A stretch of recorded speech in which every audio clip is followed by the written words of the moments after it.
Mami, samahan po natin si Richmond doon. Yaya ni Alexandra kay Thelma. O sige. Magkalayo ang mga talong at salad garden. Nasa dulo pa sina Enzo, samantalang siya ay bungad lang. Picturean mo naman ako dito, request sa kanya ni Richmond. O sige, panikuhan ni Alexandra ng larawan sa lalaki. Naglalagay pa ito ng bulaklak sa may tenga. May mga larawan to kung paano kumuha ng lettuce, pechay, at talbos ng kamote. Mga pakwelang larawan. Tapos nag-post ito ng seryoso. Yung model ang datingan. Nagulat lang sa Alexandra at na-distract. Ayusin mong kuha ng picture ko ha. Kinagalingan ko. Bili nito sa kanya. Bigla siyang nawala sa focus. Pakiramdam niya kasi, inaakit siya ng lalaki. Yung mangiti at pag-pose nito sa harap ng kamera. Ano? Inaayos mo ba? Nakangiti nitong tanong sa kanya. Oo sige, pose ka lang. Patuloy lang sila sa pagpindot ng kamera. Wait lang, burahin ko lang tong isa. Sabi ni Alexandra dito. Wag, ako na lang magbubura mamaya. Awat nito sa kanya. Sige, dun ka naman sa may kamatis. Wika niya dito. Okay, masaya tong sumunod sa kanya. Alexandra, kukuha lang ako ng tubig. Sisilipin ko rin ang daddy ko anong ginagawa. Paalam ng biyanan niyang babae. Sige po mami. Kinawayan pa ni Alexandra to ng bahagya. Napangiti naman si Richmond. Oh, paano ba yan? Masosolo na kita. Isang malagkit na tingin ang ibinigay nito sa kanya. Che, mag-post ka na dyan. Sabay irap ni Alexandra dito. Napahalakhak lang ang lalaki sa kanya. Dito ba? Turo nito sa may kamatis. Oo, dyan nga. Okay. 1, 2, 3. Bigla siyang kinindatan ng lalaki. Anong ginagawa mo? Nagpapapicture sa pinakamagandang babaeng nakilala ko. Bakit? Kita mo to? Ipinakita niya ang daliri. Misis na yan. Kung hindi kaya kayo naging okay ni Enzo, napapunta ka kaya sa akin? May halong lungkot ang boses ni Richmond. Ewan ko ba kung anong gayumang meron ka? Maganda kasi ako. Mayabang na Alexandra na tugon. Hala sige, post na. Wala bang ibang naligaw sa'yo noon? Wala. So, na-late pala ako? Magpapapicture ka ba? Nakapamewang na tanong na Alexandra dito. O makikipagkwentuhan ka na lang sa akin? Pareho syempre. Picture na may kwentuhan. Ano nagustuhan mo sa kanya? Tanong ni Richmond.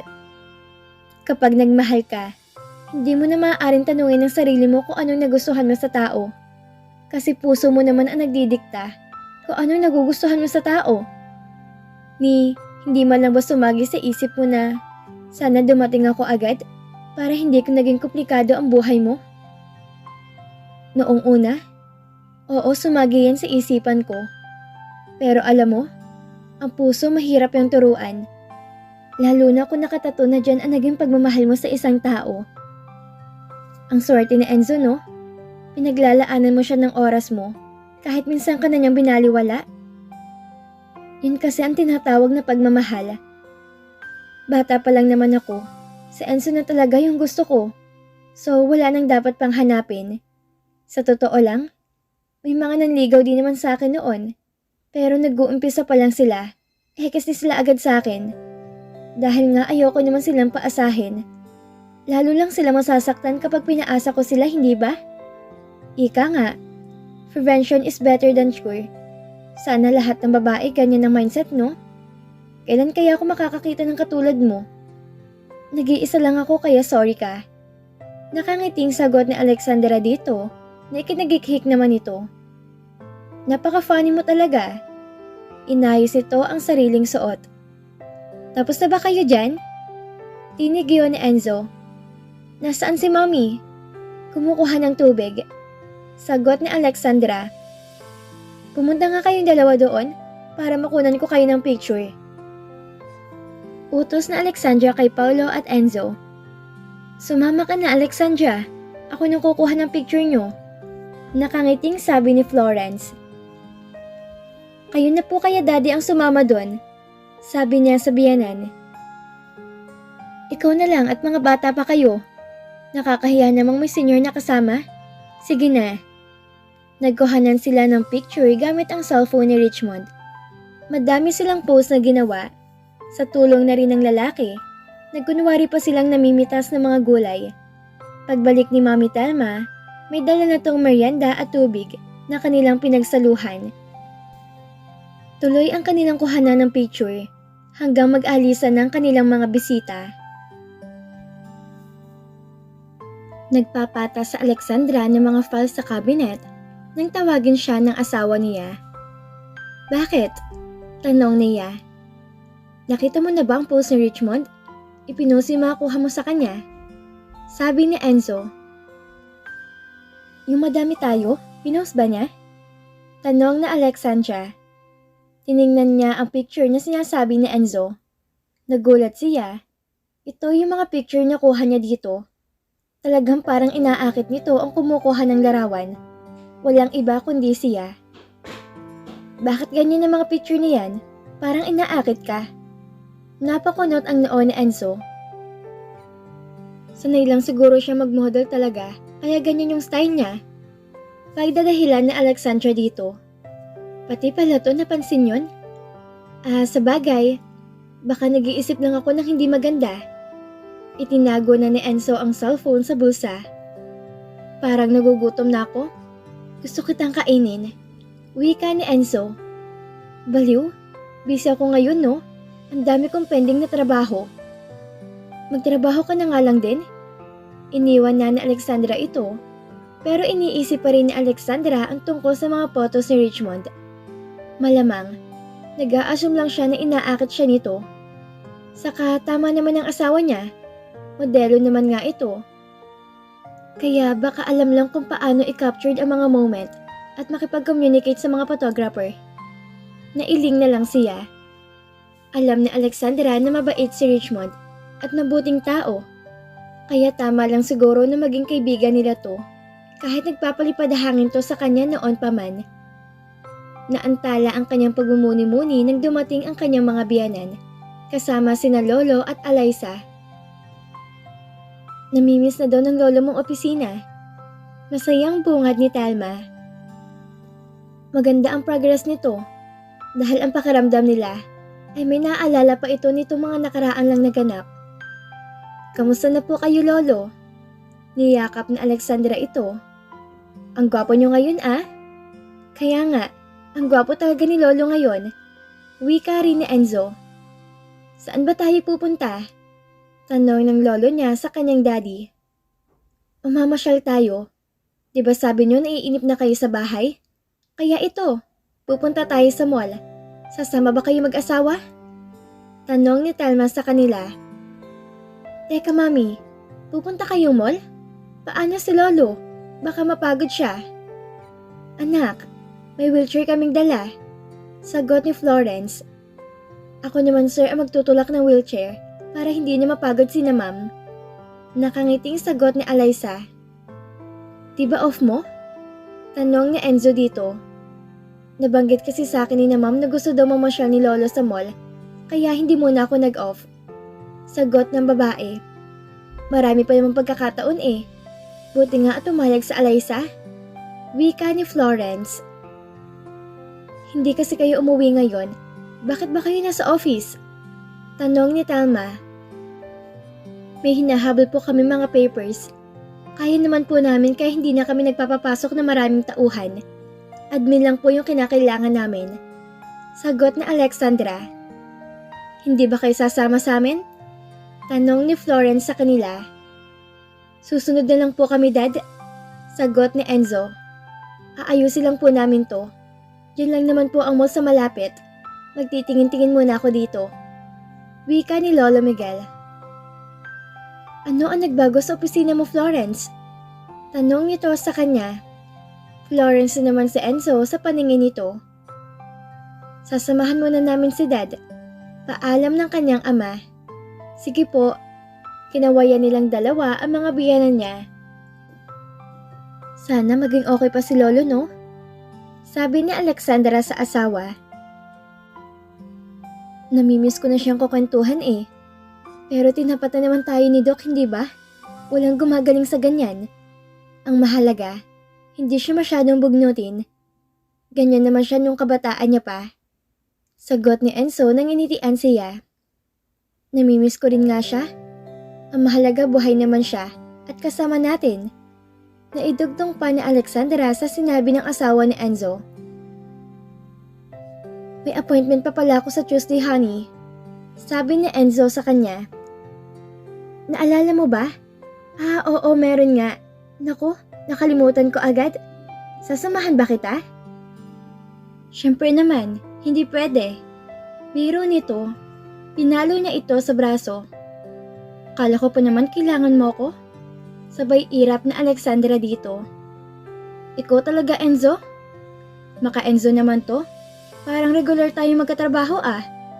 Ako nga ang nagpupuno sa bahay bata mo eh. Ay talaga ka naman. Pinagkukurot niya ang lalaki. Pag sa kalokohan, napakabilis mo talaga. Kasi nga, I'm crazy in love with you. Baliw? Totoo, baliw na baliw sa'yo. Hala siya, nasa mood talaga maging corny maghapon? Kahit magdamag pa yan, mapaligaya lang kita. Alam mo ikaw, lagot ka sa akin mamaya sa kwarto. Dinilaan na Alexandra ang kanyang labi. Don't do that. Saway ni Enzo sa kanya. At bakit? Kinindatan niya ito sabay kagat sa kanyang pang-ibabang labi. Nilapitan siya ng lalaki, saka hinawakan ng kamay niya at iginiya sa pantalo nito. Look what you've done, honey. You made me hard. Here. Nanlaki ang kanyang mga mata. Ang tigas nga nun parang bakal. Hinalikan siya ng asawa. Be ready. Hindi mo alam kung ano ginagawa mo sa akin. Manlalambot ka talaga. At lalong inakit na Alexandra ang asawa. Inilaylay ang kanyang damit. Na may marinig silang yabag sa labas, nagmamadali niyang inayos ang kanyang sarili. Nagkunwari silang abala sa kanilang mga ginagawa. Bumukas ang pinto, saka pumasok ang apat kanina. Nag-aaya ng lolo mo sa mall, sumunod na lang kayo. Bili ng kanyang biyanan. Opo, itatapusin lang po kami. Sagot ni Enzo. O sige, aalis na kami. Paalam sa kanila ni Enzo. Bye Lolo. Kinawayan pa nila si Lolo Miguel. Mag-ingat po kayo Lolo. Bye mga apo. Kumaway din si Lolo Miguel sa kanila.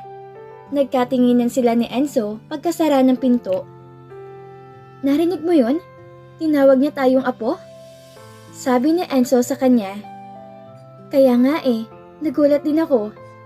Nakangiti na Alexandra na sagot sa asawa. Nakakatuwa nga. Pumunta pa to sa pinto at sinilip ang mga magulang. Saka nito nilak ang kwarto. Lumapit ito sa kanya na unti-unting hinuhubad ang damit. Ngayon, pagbabayaran ng pagpapasakit ng puson ko. Wika ni Enzo, kaya tinakbuhan ni Alexandra ang asawa. Hinabol ni Enzo ang asawa at naabutan niya to papunta sa pantry. Huli ka! At saan ka pupunta? Nahawakan niya to sa bewang. Binuhat niya ang asawa sa kahoy na center table. Tinanggal niya ang botones ng damit ni Alexandra. Dahan-dahan, parang slow motion. Saka niya inalis ang panloob nito at inangkin ng asawa. I love you. Hinalikan ni Enzo ang asawa sa labi. I love you more. Sagot ni Alexandra. Ano to? Blessing sa office? Sabi ko naman sa'yo, lahat na sulok dito pwede kong gamitin para angkinin ka. Hindi ako mananawang angkinin ka araw-araw. Hinahaplos na Enzo ang kanyang labi. Sus, baka charot-charot lang yan ha? Sagot na Alexandra dito.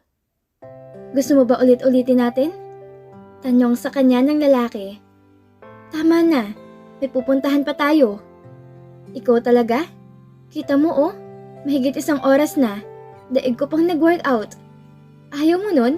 Hindi ka tataba? Tatayo na sana sa Alexandra nang pigilan ng lalaki. At muli inangkin siya nito. Teka lang. Pigil na Alexandra dito, ngunit wala na siyang nagawa. 5 minuto pa siya nitong pinaligaya. Bitin pa kasi yung kanina. Tatawa-tawang sabi ni Enzo sa kanya. Hindi na sa Alexandra makakilo sa pagod.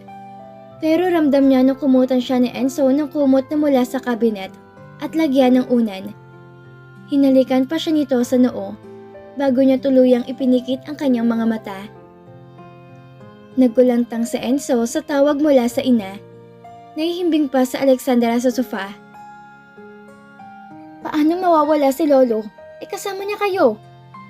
Naguguluhan niyang tanong. Nasaan sa Alaysa? Wala rin siya anak. Kanina pa namin sila hinahanap. Umiiyak na ang kanyang ina. Pupunta na kami sa CCTV area para ipacheck. Bakit nawala sa paningin niyo? Paano nangyari? Hindi si Enzo makapaniwala sa nangyari. Nag-CR lang kami ng daddy mo. Mahaba ang pila. Paglabas namin wala na siya. Nagpatulong na kami sa ibang guard. Ang sabi may lumabas nga daw na isang naka-wheelchair at isang matangkad na babae. Mahabang litanya ng kanyang ina. Sige, huwag kayong magpanik. Pupunta na kami dyan. Sagot ni Enzo. Ginising niya agad ang asawa. Oh, bakit? Mumukat-mukat pa ito. Anong oras na? 2:00 na? Magbihis ka, pupunta tayo sa mall. Nag-aalala niyang sabi dito. Bakit? Napabalikwas ng bangon sa Alexandra. Si Lolo daw, nawawala. Paanong nawawala? Naguguluhang tanong ni Alexandra. Mukhang tama ka nga nang iniisip. Kasama niya sa Alaysa. Oh God! Tumayo ito at nagmamadaling nagbanyo. Pagbalik ni Alexandra, isinuot nito ang mga hinubad na damit. Kailan pa daw? Mga 1 oras na daw. Sasama tayong titingin sa CCTV. Hindi ko talaga gustong babaeng yun eh. Tatawagan mo na ba ang agency? Hindi pa. Tatawagan ko muna. Sagot ni Enzo. Inayos naman ng asawa niya ang kalat sa paligid. Sumagot naman ng agency. Hi, itatanong ko lang kung may kontak kayo kay Alaysa Mendez? Ako yung employer niya, si Enzo Honazan. Hold on sir. Nakinig niya na nagtutupa sa computer ang kausap. Sir, si Alaysa po ay nasa US na. Nag-asawa na po siya a year ago po. Si Alaysa? Imposible, kasi nagtatrabaho pa siya sa amin. Nagulat niyang sagot. Sorry po sir, imposible po yun. Noted po sir. Pakisend mo nga sa email kong picture ng Alaysa na sinasabi mo at isesend ko sa iyo kung sinong Alaysa ang nasa amin. Isinend ni Enzo sa agency ang kanyang email. Sinalsal ng kaba ang kanyang dibdib. Ibig sabihin, ipinagkatiwala nila matanda sa babaeng peking pagkakakilanlan? Kaya ba ganoon na lamang ang reaksyon ni Alexandra nung makaharap ang babae?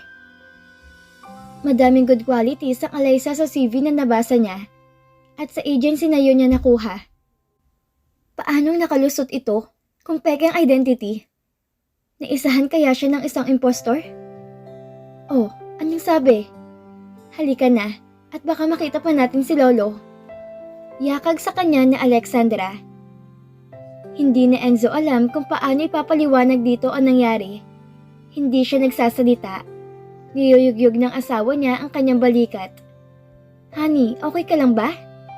Tanong ni Alexandra sa kanya. Nasa mata ng asawa ang pagtataka. Umiyak siya at niyakap sa Alexandra. Agad namang hinagod nito ang kanyang likod. I'm sorry. Sana nakinig ako sa'yo. Bakit? Tanong nito sa kanya. Baka. Tumunog ang phone niya at ichinek ang email. Bakit ba? Kinuha ni Alexandra ang kanyang phone. Sino yan? Saglit lang, honey. Kinuha ni Enzo ang phone at ibinasa sa agency. Tumawag ito sa kanya. Bali sir, nag-inquire lang po siya dito kung anong best caregiver namin. Kailangan daw po kasi ng lolo niya. Sagot sa kabilang linya. Salamat. Sagot niya at pinatay na niya ang tumawag. Sino ba yun? Naiirita na ang boses ng asawa niya. Mahal ko, dapat nakinig ako sa'yo. Sabi ni Enzo dito. Bakit? Nagulat ng mukha ni Alexandra. Si Alyssa. Peke siya. Garalgal ang kanyang tinig. Anong peke? Hindi ito makapaniwala sa narinig. Hindi siya si Alyssa. Baka tama ka na sinabi sa akin. Baka si Bianca siya. Ano? Halos mabingi si Enzo sa tinig ni Alexandra. Kailangan natin magmadali lalo at baka kung anong gawin nun kay Lolo. Hindi man lang ni Enzo narinigan na pagsisisi ang asawa niya. Pagko sinawakan nito ang kanyang kamay hanggang makalabas sila ng building. Halos takbuhin nila ang mall kung saan nawala si Lolo Miguel.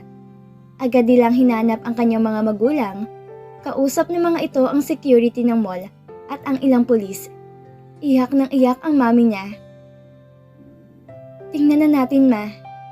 Sabi ni Enzo dito paglapit nila. Naipacheck na namin, anak. Sagot ng daddy niya. Ipinakita sa kanya ang kuha ng CCTV. Nagpaalam magbanyo ang mga ito. Sinilipan ni Alyssa kung mahaba ang pila. Inaya nito na sumama si Lolo sa kanya. Kaya nagmamadaling tinupi ni Alyssa yung wheelchair. Nagpatulong pa sa isang staff pagbubuhat ng wheelchair sa ground floor. Hinatid pa ito ng staff sa parking. Saka may inaabot si Alyssa na sa tingin nila ay pera. Sumakay ang mga ito sa isang van. Naiwan na ang wheelchair ng matanda. Hindi ang babae ang driver. Iba. Dahil pareho silang sumakay ni Lolo Miguel sa likod ng van. Maaaring kidnap for ransom po ito, ma'am. Sabi ng pulis. Magpunta na lamang po tayo sa presinto para makapag-report. Sumama sila sa mga ito, dala ang CCTV footage. Wala ni isa mang nagsalita sa kanila. Ayaw nilang sirain ang mood ng isa't isa. At dito na po nagtatapos ang kabanata ng ating kwento. Muli niyo po akong samahan sa mga susunod pang kabanata na ibabahagi ko sa inyo. Maraming salamat po. Keep safe, everyone!